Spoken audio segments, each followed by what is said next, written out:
for having me here. The name is big, the talk is small, and we'll see how it works, because it is complicated, I must admit. It is complicated because I really try to address the title, how is a closer union conceivable? And what is lacking here is that I not only have a question mark, I also have an answer. Oh, that's the wrong direction here. I have also an answer now, and this is Europe's united in diversity, and how do you stabilize, constitutionalize that diversity. This is practically my topic, but there is a major challenge. I do believe that Europe is in need of a sort of a refoundation, that our popular narratives on Europe are coming to an end. Peace, or as the European Court of Justice said, financial stability is the core of Europe. It is somehow not believable. There is a famous German colleague of Dieter Grimm, Böckenförde, who once said, constitutional states live out of resources they cannot themselves artificially create. And there is something about Europe in this sense which we have to decipher. Nino Majone, interesting enough, underlined a couple of times in his talk that he's a very European-minded person, although he criticizes the State of the Union and certain thinking about it, but there is something else. At the very end of my talk, I try to say something about this. Now we start the argument. I start with the economy, and I give you a bit an outsider's view, Polanyi's view of the economy, which is something which is trying to understand the political dimension of the economy, which I think is an obvious, important thing. The second step will be, I could as well look into my thing here, on the implications of understanding the economy in the way Polanyi has designed it. The third one will be then coming to reality, and this is the Maastricht MU and its failures. And then I will try to revisit the united in diversity promise of the Constitutional Treaty, and I will take up two, I think, interesting theoretical options. Danny Roderick has not yet been mentioned, although I'm sure that he is well known in the United States, especially also in Princeton and in Harvard.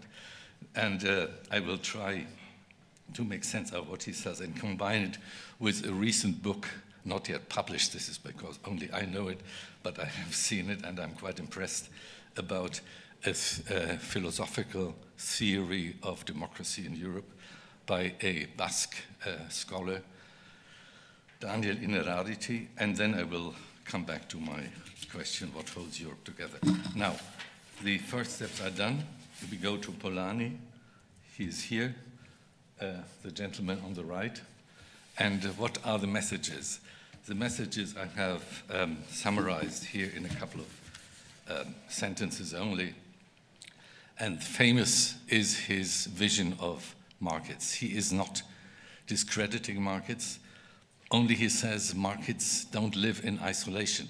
Markets are socially and politically embedded. This is common knowledge. Everybody knows that markets need institutional structures, but it is more what he says, that there really is something very politically embedding these markets. And what he criticizes about the development in the 19th century of market liberalism is the thesis that I need water. That the analysis he gives in The Great Transformation, instead of the economy being embedded in social relations get in market societies embedded in the economy.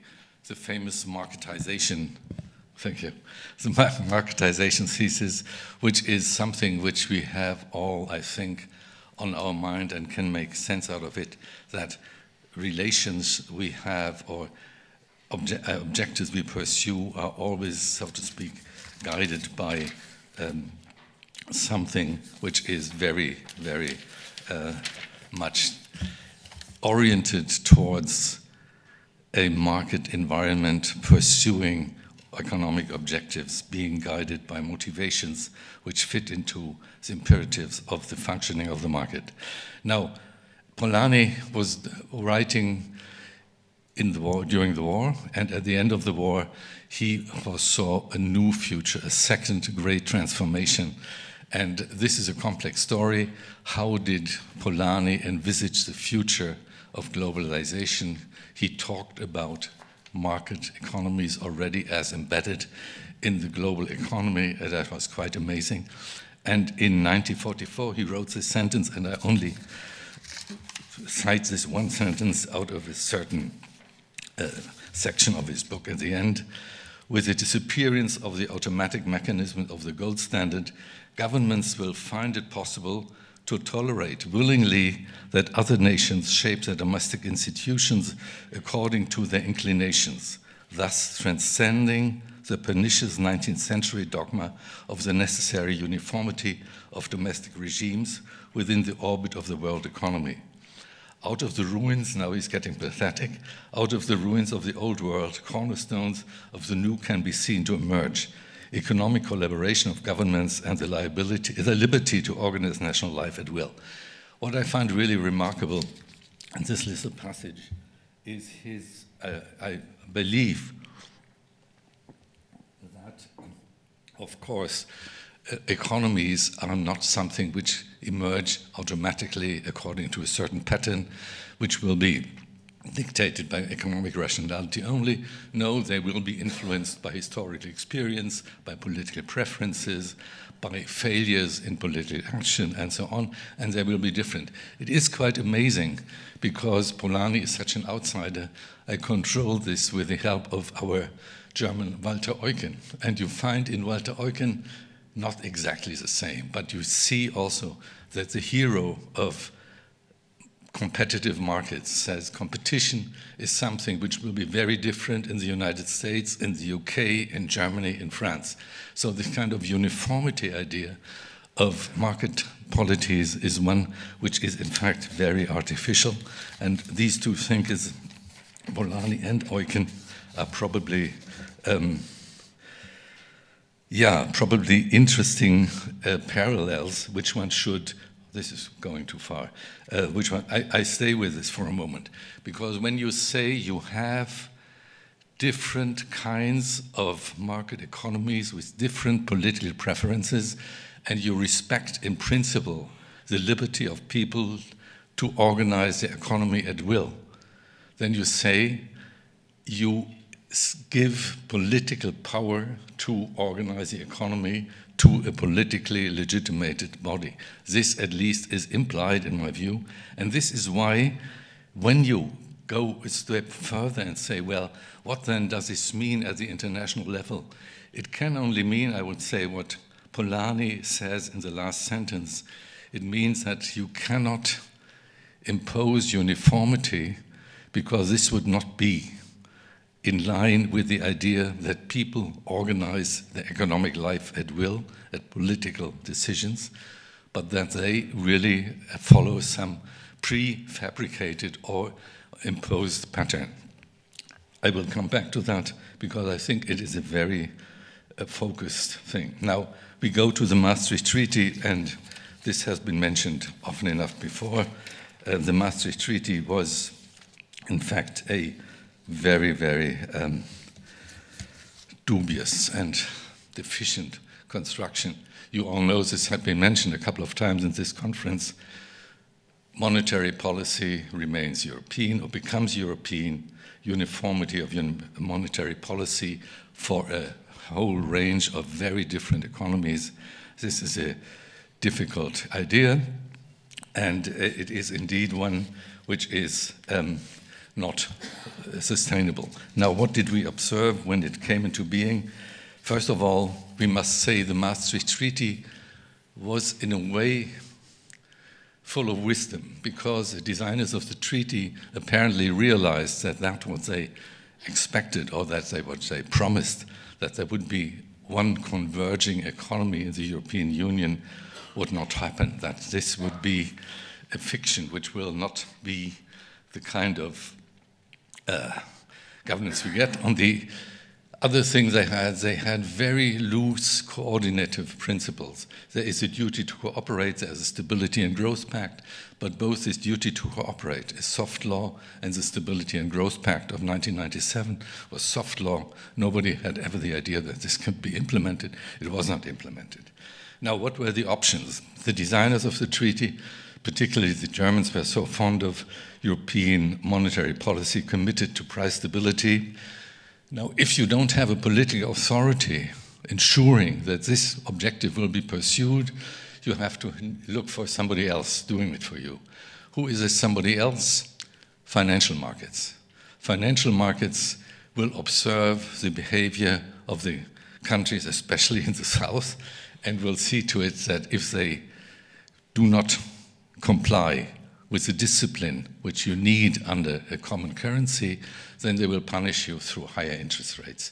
This is the theory of the financial market governing. Now, a wonderful article about the functioning of markets is by a certain Friedrich August von Hayek, written in 1945, where he talks about the use of knowledge in market societies. And the great message is markets are better in the construction of knowledge now, in the communication also of knowledge, which you need, and no institution in the world can substitute that. Now, the kind of knowledge you need to evaluate an economy like the Italian economy or the French economy or the German economy are something very complex. Financial markets don't deliver, that would be my thesis. The discovery procedure of competition in financial markets does not produce the knowledge you would need. Now, this is a complex story. Of course, we have rating agencies, 3 of them. They compete with each other, as we know. It is also a very, very complex story. I don't go into that. I rely on Mario Draghi. Mario Draghi, in his famous Whatever It Takes talk in London in 2012, explained the financial markets got it wrong. We have to correct what they think by taking decisions on ourselves and by doing something which is not foreseen in the treaty, but it needs to be done to stabilize the economy. Now we have to replace the invisible hand of the market by the very visible action of the European Central Bank, and this visible hand of expertise is supported by, of course, the knowledge and the expertise of the bank. Do we have a body here, the European Central Bank, which has the knowledge which the markets and the rating agencies cannot produce? I think also this is a bit too simplistic in its argument. What we have seen instead is that the decisions taken by the European Central Bank and the whole mechanism of crisis politics are indeed much more discretionary, much more ad hoc, much more out of step with what theories had predicted. What we have produced instead is a culture of what I call authoritarian managerialism. That is, we have a constant management of the European economy, guided by not one single actor like Draghi, but by a bunch of actors who communicate and to do these kind of policies, and they communicate and have indeed done a couple of things which I would say are a bit outrageous. The kind of regime which we have established in this economic governance is in many respects, as we hear today, more successful than one had envisaged. Even Fritz Scharf says it may function. It may function, it comes at a price. It comes at the price of legitimacy. And I, as a lawyer, feel entitled to point to at least 3 things which I find legally and in terms of political legitimacy more than doubtful and unacceptable. The first is, how do we deal with each other in the European Union? And there is this one very fundamental principle that we have namely the mutual recognition of the democratic legitimacy of our neighbors. We are not all economically equivalent. We do not all have the same degree in the corruption index of Transparency International and so on, but nevertheless, there is one thing which we should have as a principle, namely to respect each other as members of this union of equal dignity.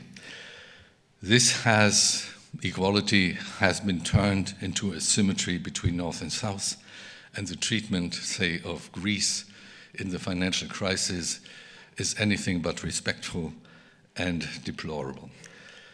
Okay, then we have, of course, the management of this kind of regime we have of new economic governance has transformed indeed the European Union into a technocratic regime. One of the first to observe this was Jürgen Habermas with his term of executive federalism, he called it.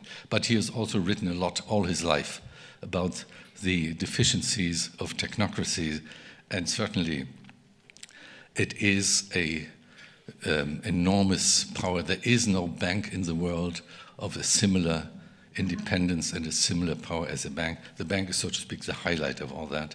It's not alone. But the one thing which the European Central Bank necessarily does and cannot avoid doing is that it takes far-reaching decisions with distributional implications, and this is something which basically needs majoritarian legitimacy. One person who has always underlined this is Nino Maione. The regulatory state is one thing, and they may pursue efficiency policies if you can define this and neatly separate it from distribution. But in principle, distributional politics is a matter which only parliamentary democracies can legitimate. Now, the next thing is, of course, this praxis of conditionality, which is so widely accepted and goes through as if this were the exercise of solidarity. We pay, you obey. This is conditionality.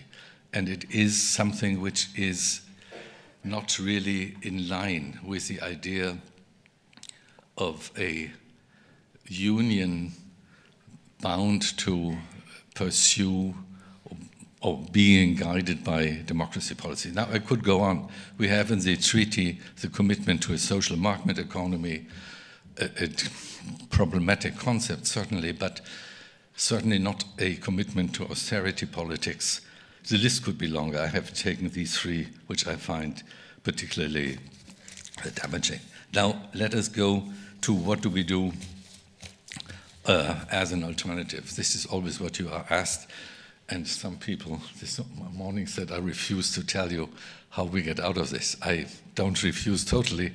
I simply take up a couple of, I think, promising thought experiments or contributions.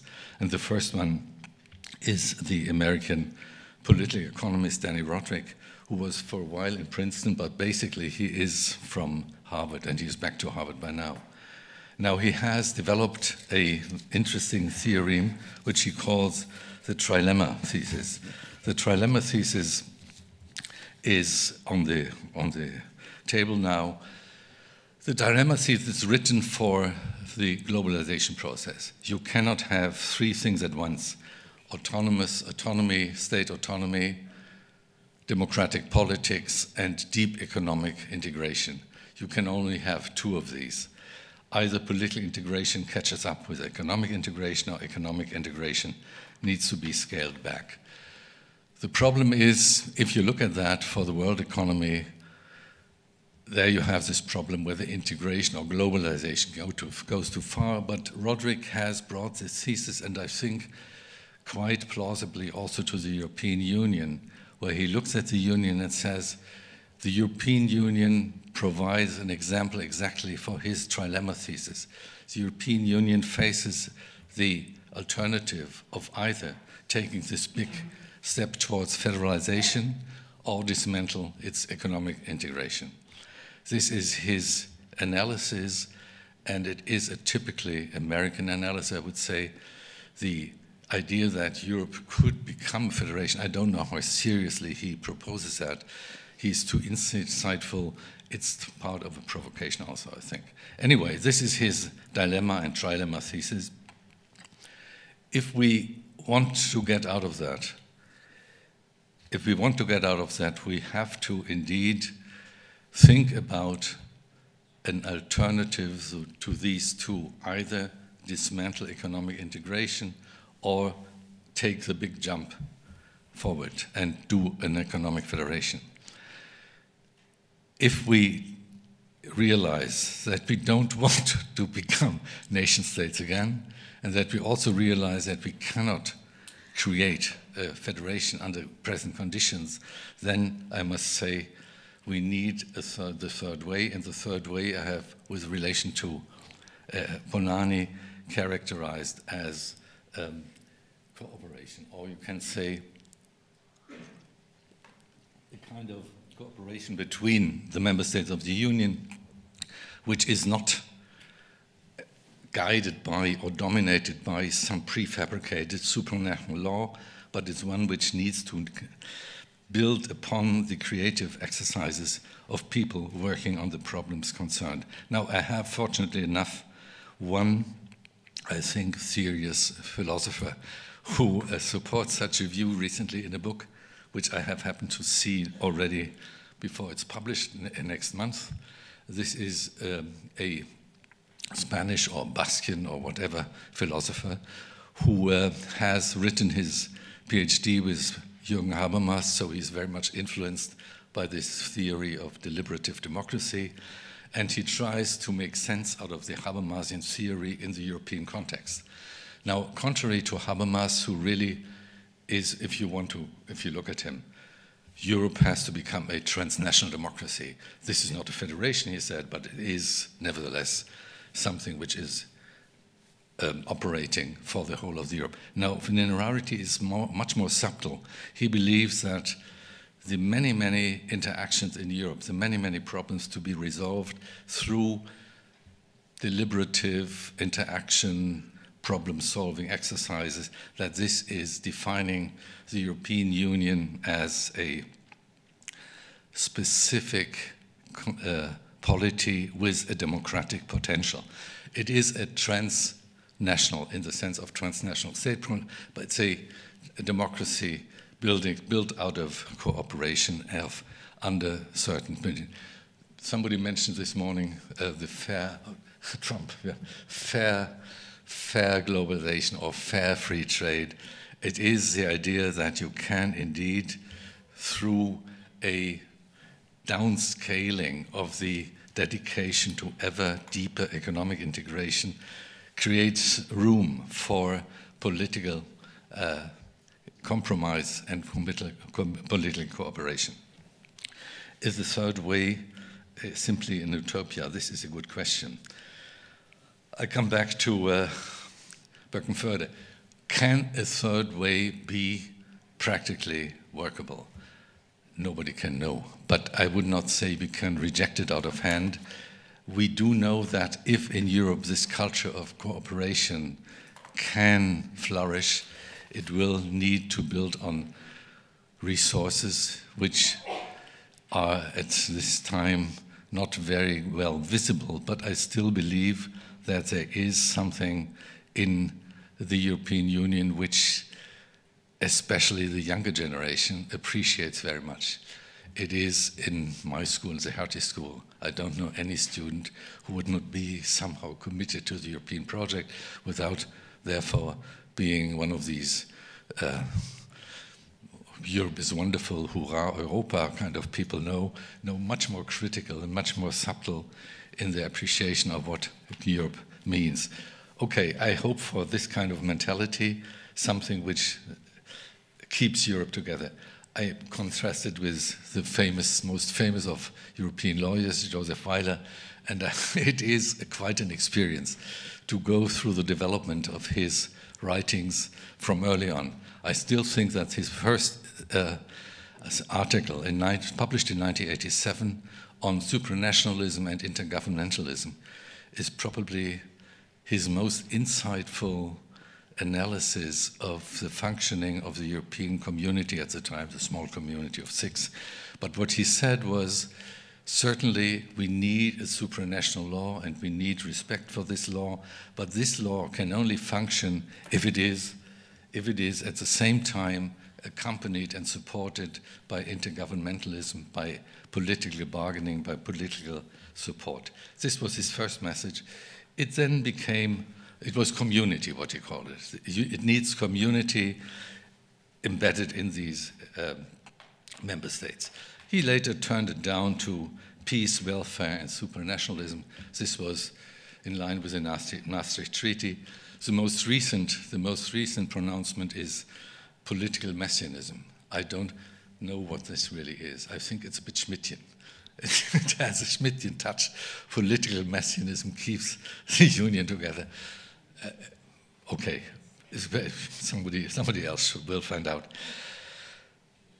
This is what I see with, I still think, among all these European lawyers, the most productive, and over the many years, again and again trying to formulate what it is. Political messianism at the end, as something which we do in Europe, is a stark utopia. Okay, I appreciate the writing of another, what is he, political philosopher, sociologist, Ivan Krastev from Bulgaria, living in Zurich.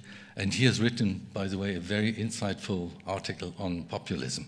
And this article closes with, of course, a critique of distinctions. Southern European populism, which is more to the left, Northern European, which is more driving to the right, Eastern Europeans driving I don't know where. No. Anyway, he says, unfortunately, he has not many hopes. So he doesn't believe in my third way.